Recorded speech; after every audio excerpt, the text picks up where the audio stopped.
Well, today I'm going to take care of a special request. I had a follower on another social media platform ask me how to do a live or natural edged bowl. The difference being, if the bark remains, that's a live edge. If I'm unable to keep the bark on the bowl, then it would be a natural edge. So that's what we're going to do. I'm going to walk you through how to do a live edge or possibly natural edge bowl. This piece of walnut is in pretty good shape. It's very dry. So I think we have a very good possibility of keeping the bark on it. But if it comes off, we still have that natural contour or natural edge. So join me. Let's make a natural edge or live edge bowl. It's always important when wood turning that you have enough coffee in your system. It's also important to keep your coffee mug covered so it doesn't fill with sawdust. First thing we need to do when we're going to do a natural or live edge bowl is take a few measurements, see what the overall size of the piece of wood is. I only have a 12-inch swing, 6 inches from center, so I'm going to have to knock the corners off of this piece of wood. However, at full length, it's only about 11.5 inches, so I can still turn the majority of this bowl without interfering without my lathe hitting. So the first thing I'm going to do is mark a halfway point. So I'm at 11.5 inches, so that's 5 3/4. Right here is my halfway point. And then from this side to side is my next measurement.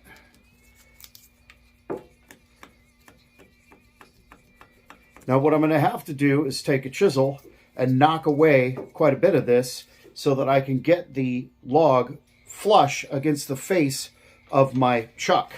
But I need to know where to drill the hole first. So we're at about 10 inches this way. So we're going to have a slightly oblong piece, but not very. 9.5. So 4 3/4. Puts us right here. This is the center of our piece.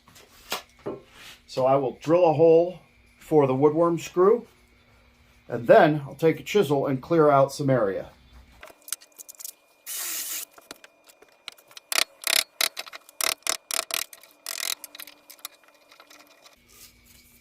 Again, what I'm doing is creating a fairly flat surface for the face of my chuck to set against.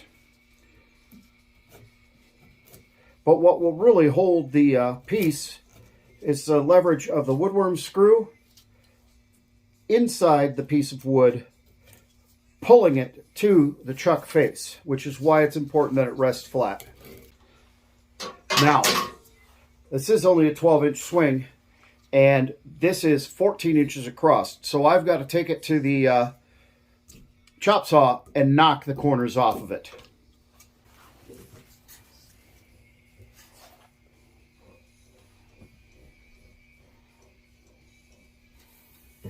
Double check that you're going to clear. It looks like we will. Yeah. And bring your banjo outside before you get it all the way in there, or you'll end up having to take it off again to put your banjo where it needs to go.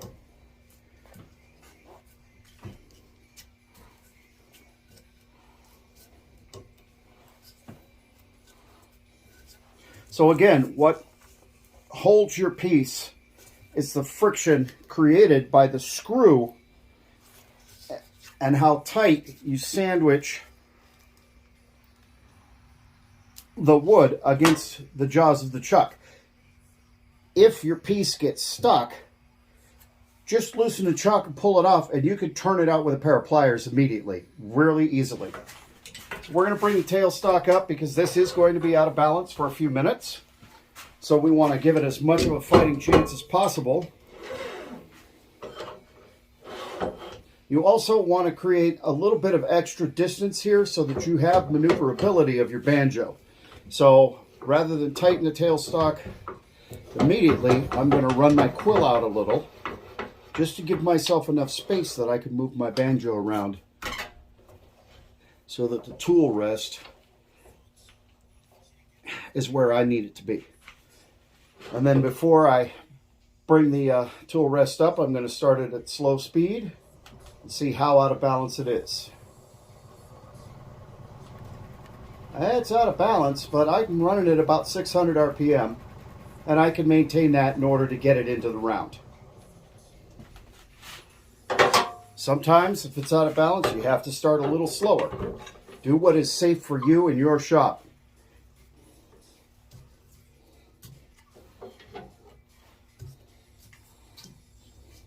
So I'm going to sharpen up my 5/8 inch bowl gouge. I'm going to pull that piece of bark off. It's not going to be there anyway in the finished piece. And then I will put my face shield on. So I'm going to start this with a Sorby 5/8 inch bowl gouge at a 40/40 grind.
At this point, I have the basic outline of my bowl, and I can see that for the most part, the bark is pretty good.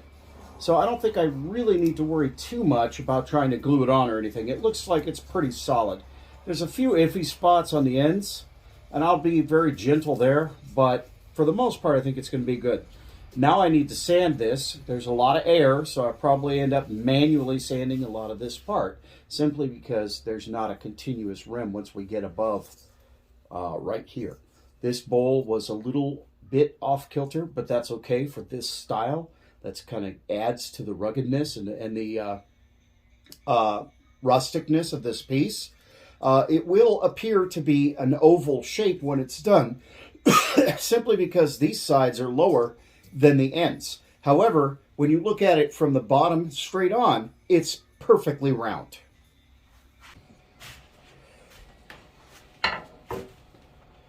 The trick to keeping the natural edge now becomes a little bit more about finesse and how you approach the bark if you want to keep it live edge. When you're turning a bowl like this, it's really important that you get the outside edge and thickness where you want it before you start hollowing the inside. This outside edge, because it's doesn't have a full rim support, just partial rim because the sides dip down. This outside edge is going to flex a lot more than the inside of the bowl, or than a bowl that has a complete rim. So it's important that you start out here, work your way in, but get your final thickness and your final shape on the inside of the outside rim before you start worrying about getting into the center. Keep as much of the bulk as the center as you can, because it helps keep that bowl from flexing.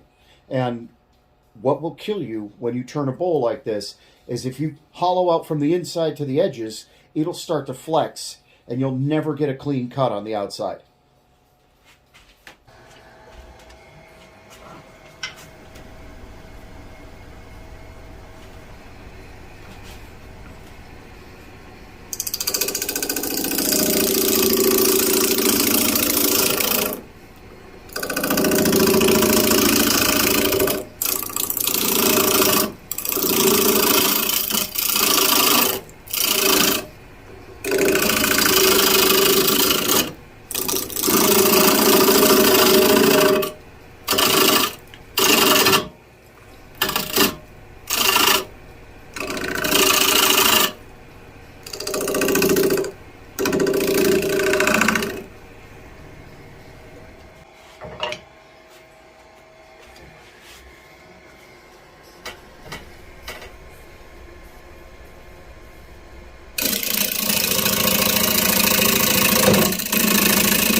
Well, I didn't bore you with sanding, but here is your natural edge bowl. I finished it with walnut oil, live edge actually, excuse me.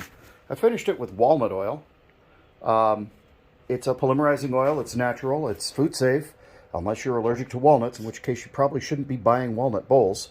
I appreciate the irony. But there you go, live edge, kind of step by step. Looks pretty cool. Kind of like a boat, and when you look at it from the top down, it looks like it's an oval. Well, that's an optical illusion. It is round. It is perfectly round, but when the sides aren't there, it makes it have that oval shape. Plus, you have the grain pattern, which leads to the optical illusion. This is actually round. It just appears to be oval because, so you can see that it's round from the bottom, but when you look at the top, it looks like the bowl is oval. Sides are, with natural edge and live edge pieces, I usually try to keep them fairly thick. So we're at about 3/8 of an inch. We're not quite half an inch. We're between 3/8 of an inch and a half an inch, but we're not quite there. And it is consistent all the way through the bottom. Depending on how big the bowl is, you end up with a flat bottom when you do this, which I like. And honestly, I think I don't have a nut bowl, and it's Christmas time, so I probably am going to stick this on the table full of, well, walnuts.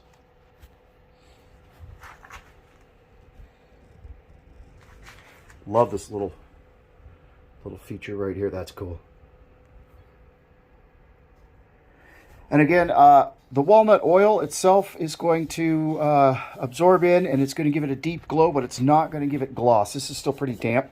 You put the walnut oil on, you let it sit for a couple hours, wipe off any excess, put more coats on if you want, but it doesn't necessarily get very glossy.